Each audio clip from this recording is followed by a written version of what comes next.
الشمع أكمل السوداء والتوتاء جورب بساقة بديها الهندرام የኦነግ ባለስልጣናትም ይሁን ሌሎችም የተቋሚ ድርጅቶች ነምባዮች ድረስ ያሉት በፍላጎታቸው በራሳቸው ተነሳሽነት ምንም ነገር ማድረግ እንደማይችሉ ሻቢያ ኦነግን እንደ ድርጅት አለ ብሎ ህዝብን ኢትዮጵያን ህዝብ ለማሳሳት በተለይ ኦሮሞን ህዝብ ለማሳሳት የሚያደርገው ስራ ነው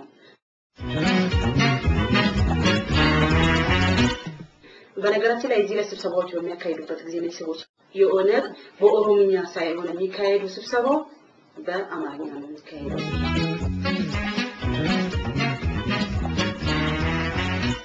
የኤርትራው ኢሳያስ ቡድን ያቀደው ኢትዮጵያን የማተራመስ ስትራቴጂ ለመተግበር በተለያየ መልክ ሙከራ ሲያደርግ ቆይቷል በከተማ ውስጥ ሽብር ለመፈጸም ካሰማራቸው ቡድኖች አንስቶ በተቃዋሚ ስም እያሰለጠነና እያሰማራ ወደ ኢትዮጵያ አስርጎ በማስገባት የህዝቡን ሰላምና ልማት ለማደናቀፍ ሞክሯል እነዚህ ሙከራዎች ግን በህዝቡ በጸጥታ ኃይሎችና በመከላከያ ሰራዊታችን የጋራ ጥረት ከሽፏል ሻቢያ በተለያየ መልክ ሊፈጽማቸው ያቀዳቸው የሽብር ተግባራት ሲመክኑ የዚሁ የትርምስ ስትራቴጂው ማስፈጸሚያ አንዱ ስልት በሆነው በኢሳያስ ቡድን ሚዲያ በመጠቀም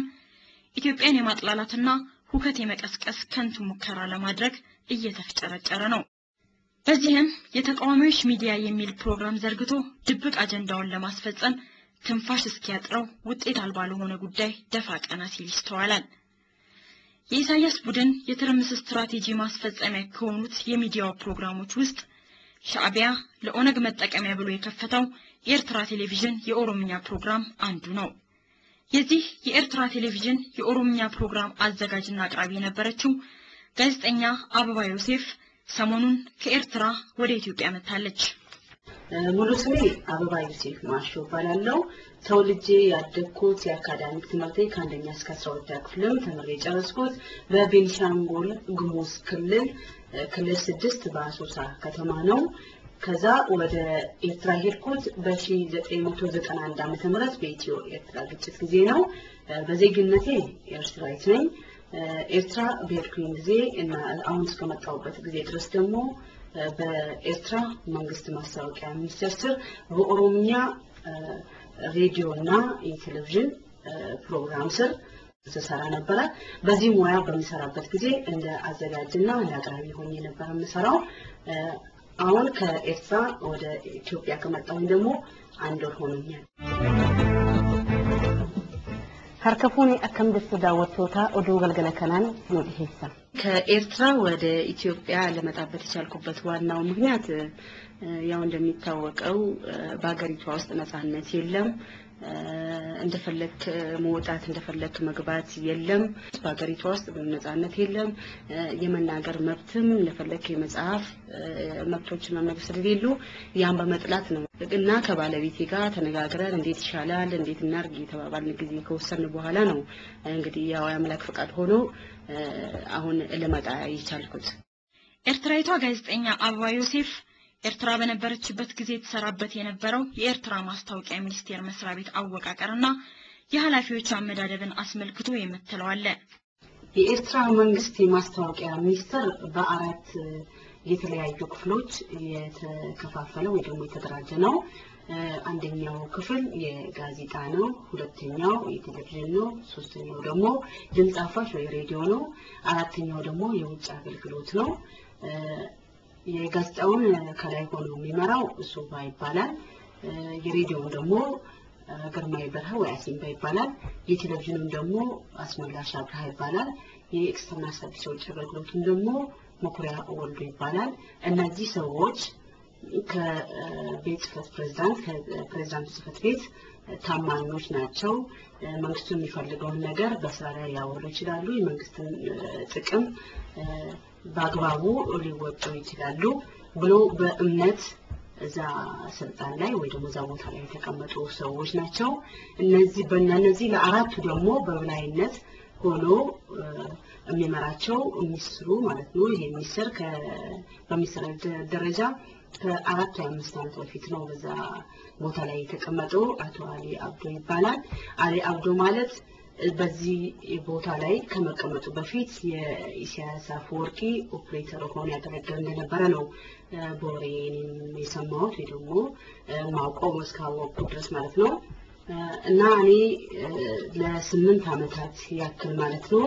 በኤርትራ ሬዲዮና ቴሌቪዥን ፕሮግራም በማገለግልበት ጊዜ በአንድ አራተኛ የማስታወቂያ ሚኒስቴር አደረጃጀት ውስጥ በኤክስተርናል ሰርቪስ ስር ነበር ስሰራ የነበረው። ይሄ ኤክስተርናል ሰርቪስ አብዛኛውን ሽፋኑን የያዘው እንግዲህ ለኢትዮጵያ የተቋሚ ድርጅቶች የተሰጠ የስርጭት ክፍል ነው። ኤርትራዊቷ ጋዜጠኛ አበባ ዮሴፍ የኤርትራ ማስታወቂያ ሚኒስቴር አወቃቀርን ስትገልጽ ኤክስተርናል ሰርቪስ የሚባል እንዳለና እሷ ተሰራበት የነበረው የኦሮሚያ ፕሮግራም ዝግጅት ክፍልም በዚሁ ስር እንደሆነ አስታለች። በኤክስተርናል ሰርቪስ ስር ያሉት ፕሮግራሞች የኢትዮጵያ ተቋሚ ድርጅቶች መጠቀሚያ ናቸው የሚለው ጉዳይ ምን ያህል እውነት ነው? ራሷ በውስጡ የነበረችና አሰራሩንም በቅርብ የምታውቅ በመሆኑ ከራሷ አንደበት እንስማ። የኦነግ ቴሌቪዥን ፕሮግራም በኤክስተርናል ሰርቪስ ስር ነው የሚመደበው። የተቋቋመውም በምርጫ የኢትዮ ምርጫ 97 ግርግር የነበረበት ጊዜ ነው የተቋቋመው። ይዘቱ ደግሞ ዜና አለው፣ ሀተት አለው፣ ኢንተርቪው አለው፣ የቃለ መጠይቅ ደብዳቤዎች ፕሮግራምም አሉት። በኦነግ ስም ሻዕቢያ የቴሌቪዥን ፕሮግራም ይክፈት እንጂ እንደ ኤርትራዊቷ ጋዜጠኛ አበባ ዮሴፍ ማብራሪያ ፕሮግራሙ ሙሉ በሙሉ በሻዕቢያ ቁጥጥር ስር ያለና የፕሬዝዳንት ኢሳያስ ፍላጎትና ዓላማ ማራመጃ ነው። የኦነግ ሊቀመንበር አቶ ዳውድ ኢብሳን ከአንዴም 2-3 ጊዜ ኢንተርቪው አድርጌው ነበረ እና ጥያቄዎቹ መጀመሪያ ላይ እንዲቀርቡ ወይ ደግሞ እንዲዘጋጁ የሚያደርገው የማስታወቂያ ሚኒስትሩ አሊ አብዶ ነው። አሊ አብዶ የኦነግ ሊቀመንበሩ ዳውድ ኢብሳ ኢንተርቪው ማድረግ አለበት የሚል መመሪያ ለኤክስተርናል ሰርቪስ ኃላፊው ለሞክሪያ ወልዶ ትዕዛዝ ይሰጠዋል። ሞክሪያ ወልዶ ደግሞ ለኦነግ ጽሕፈት ቤት ደውሎ እዛው አስመራ የሚገኝ ማለት ነው ወላቱ ዳውድ ደውሎ በዚህ ጉዳዮች ላይ ኢንተርቪው ስለምታደርጉ ጥያቄዎችን አውጥታችሁ ይዛችሁ ይባላል። 1-4-5 ጥያቄ ይዘው ይመጣሉ። በሚመጡበት ሰዓት የግድ ሞክሪያ ነው የሚያገኙት የኤክስተርናል ሰርቪስ ኃላፊው ማለት ነው። እሱም ደግሞ የቋንቋ ችግር የኦሮምኛውን ቋንቋ ችግር ስላለበት